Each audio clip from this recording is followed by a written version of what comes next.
আমরা দেখতে পাচ্ছি বাংলাদেশের অর্থ ব্যবস্থায় আবারও নতুন ধরনের সংকট তৈরি হইতে যাচ্ছে।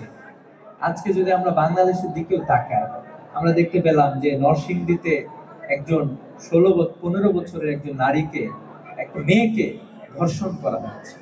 মানুষ নামী কতিপয় কুলঙ্গার তাদেরকে ধর্ষণ করেছে। আমরা দেখতে পাচ্ছি একের পর এক ঘটনা আসতেছে, নোয়াখালীর ঘটনা আসছে, বিভিন্ন জায়গায় নানা ধরনের ঘটনা আসছে। আমরা দেখতে পাচ্ছি বাংলাদেশের অর্থ ব্যবস্থায় আবারও নতুন ধরনের সংকট তৈরি হইতে যাচ্ছে।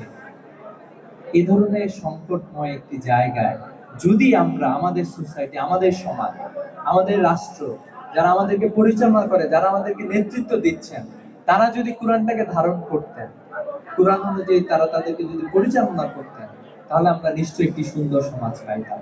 সম্মানিত উপস্থিতি, সেই সুন্দর সমাজ মূলত আমাদের প্রত্যাশা। আমরা বিশ্বাস করি যদি আমরা কোরআনকে ধারণ করতে পারি, আমরা আমাদের জীবনকে পরিবর্তন করতে পারবো ইনশাআল্লাহ। ইসলামী ছাত্র শিবিরের আজকের ইফতার মাহফিল থেকে, আজকের চট্টগ্রাম বিশ্ববিদ্যালয়ের মেধাবী শিক্ষার্থীদের উদ্দেশ্যে আমরা এই আহ্বানটুকু জানাতে চাই যে আসেন আমরা কোরআনকে ধারণ করি, কোরআনকে পড়ি, কোরআনকে জানি। আমরা অনেক কিছু পড়াশোনা করার সুযোগটা আমাদের তৈরি হয়েছে।